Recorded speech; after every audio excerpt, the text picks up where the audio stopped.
देश को संबोधित करी कोरोना लॉकडाउन अवधि संपर्क में घोषणा कले प्रधानमंत्री नरेंद्र मोदी। मे 3 पर्यंत बढ़िला लॉकडाउन अवधि। मंगलवार सकाळ 10टा बेले देश को संबोधित करी एभली किछि घोषणा करिसेंती प्रधानमंत्री नरेंद्र मोदी। कि भारत में लॉकडाउन को अब 3 मई तक और बढ़ाना पड़ेगा, यानी 3 मई तक हम सभी को, हर देशवासी को लॉकडाउन में ही रहना होगा।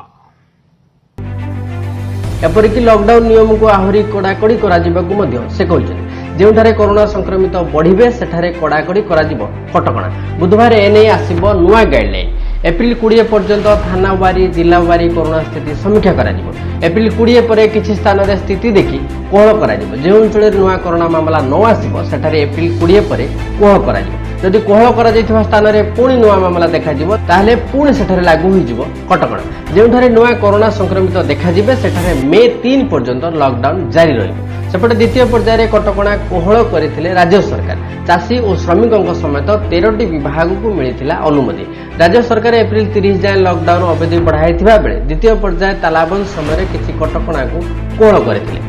विशेषकर एथिरे चाषी और श्रमिक मानक गुरुत्व देइछन्ति सरकार। सेभली किछि निर्माण कार्य उपर मध्य लॉकडाउन नियम को कोहल करा सेपटे स्वास्थ्य खाद्य और जोगाण शिल्प खनि भली राज्यर 13टी विभाग तार कार्य जारी रखिबाकू निर्देशनामा जारी करिछि ओडिशा सरकार राजस्व विभाग। एप्रिल 30 जाए राज्य सरकार लॉकडाउन बढ़ाई बेले केंद्र मे 3 जाए लॉकडाउन को बढ़ाई। तेज एप्रिल 15 द्वितीय पर्याय तालाबंद समय राज्य सरकार किसी कटकणा को कोहल करते।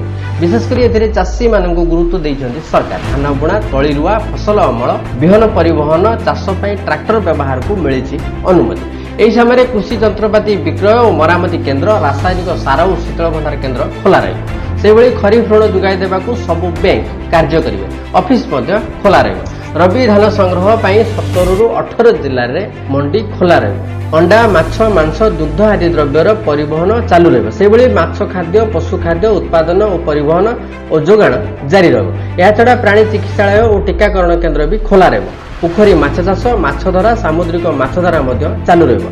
माछ जाँला उत्पादन माछ जाल कारखाना गोशाला बुला पशु को खाद्य जोगाण आदि चालू रहिबो बोली स्पष्ट करिसेंति स्वतंत्र रिलीफ कमिशनर। राज्यर द्वितीय पर्याय लॉकडाउन समय श्रमिक मानक गुरुत्व देइछन्ति राज्य सरकार। किछि निर्माण कार्य उपर लॉकडाउन नियम को कोहल करा जायछि। मनरेगा कार्यक्रम राज्यर सबु ग्रामांचल रे चालू रहिबो। स्वच्छ भारत कार्यक्रम रे पायखाना निर्माण बिजु पक्काघर योजना किंबा प्रधानमंत्री आवास योजना रे घर निर्माण पानीय जल जोगाण नलकूप मरामती कार्य केन्दुपत्र तोड़ा केन्दुपत्र फड़ी लघु वनजात द्रव्य संग्रह और विक्रय कार्य भी चालू रहिबो। महिला स्वयं सहायिका गोष्ठीर समस्त कार्य जारी रहिबो। एहा छडा खाद्य होम डिलीवरी और ढाबा भी चालू रहिबो। तेबे ढाबारे बसी केही खाई परिबे नै, केवल पैकिंग खाद्य नै परिबे। सेपटे स्वास्थ्य खाद्य और जोगाण शिल्प खनि भली राज्यर 13टी विभाग तार कार्य जारी रखिबाकू निर्देशनामा जारी करिछि राजस्व विभाग। स्वास्थ्य सेवा क्षेत्र में manufacturing OMFED ओप्लुफेड Chilika fresh food और ग्रोसरी दुकान खोला रहिबो। होम डिलीवरी करुवा संस्था सेमानक कार्य जारी रखिबे। सेभली बेसरकारी सिक्यूरिटी संस्था भी चली परिबो। शिल्प क्षेत्र में कोल पावर स्टील और सारा कारखाना चलवा सह खनि कार्य चालू रहिबो बोली निर्देश देइछि गृह विभाग। Bureau report, Odisha.